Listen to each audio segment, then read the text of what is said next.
Hey, just FYI, this is a sequel to my review of The Two Towers, and you can check out that shitty train wreck here. Hello, once again, friends. Thank you for stopping by. Now that The Two Towers is out of the way, I can finally get to the game that I actually care about, Return of the King. While I did massively enjoy my time with The Two Towers, it just gets fucking bodied and thrown into a ditch by Return of the King in pretty much every conceivable way. Stormfront Studios got the yeet this time, and Return was instead developed by EA, unlike Two Towers where they were just the publisher. But enough about that boring-ass information. It's time for the boring-ass general summary. The plot opens where the last game left off, with Gandalf leading the Rohirrim in a full frontal assault against Saruman's army of Uruk-hai. But after they've been driven off into the Fangorn Forest to be killed by trees, the game deviates from its predecessor. Unlike The Two Towers, the game just doesn't focus on Aragorn, Legolas, and Gimli for the entire game until the credits roll. Instead, there are 3 paths to complete. Path of the Wizard, which follows Gandalf as he fucks around in Isengard and later Minas Tirith. Path of the King, which follows these numbnuts as they make their way to Minas Tirith after recruiting the army of the dead. And Path of the Hobbit, which follows Samwise Gamgee in his quest to save Frodo Baggins for the 10th time this month. The controls are the same as last game. A for speed attacks, Y for heavy attacks, B for defending yourself from an orc shanking you, and X for kicking. However, you now have access to 2 new maneuvers. You can hold L and R to activate a protective ability that lasts for a short time, and you can now use Z as an action button. Any place there's a ring of lavender black speech writing is a spot that you can press Z for something neat to happen.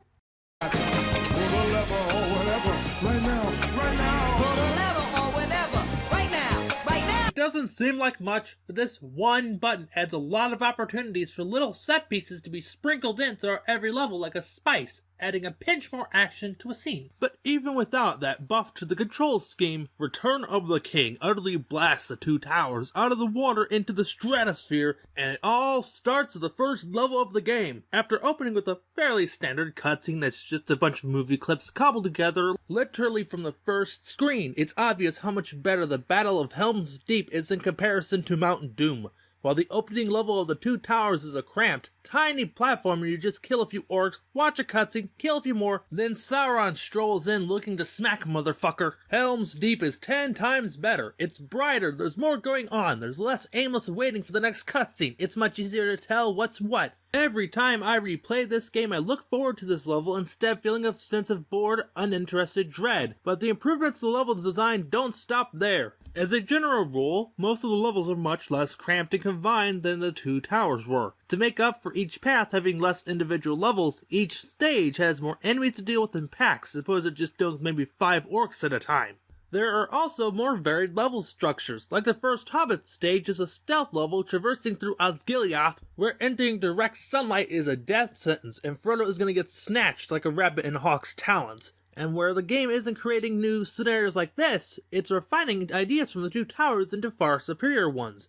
For a good example, the Southern Gate is basically Balin's Tomb. It even has a troll to fight, but it moves much faster, you have more space to move around in, and there are even some light puzzle-solving elements. Oh, but we are just getting started with how much the game does better than the Two Towers. It has several major quality of life improvements too. The HUD is much cleaner. Whereas previously, 3 of the 4 corners of the screen were taken up by a separate display, now all the info you need to know is nestled in the left corner as it should be instead of being a claustrophobic mess. But that's not all. There's also now a counter telling you precisely how many experience points until you level up again, which is always nice and it makes my goblin brain happy with an exact number for dumb shit like that. These might seem like minor bells and whistles, but minor improvement is better than no improvement at all. Another, much more notable improvement over the previous game is how upgrades are handled. Of course, there are now more upgrades to purchase this time around, but that's to be expected. The developers went beyond the basics and made 2 changes that I utterly adore. Firstly, instead of every other level unlocking a new tier of upgrades, now every level up you achieve unlocks more combos and upgrades to purchase. But again, that's kind of standard too.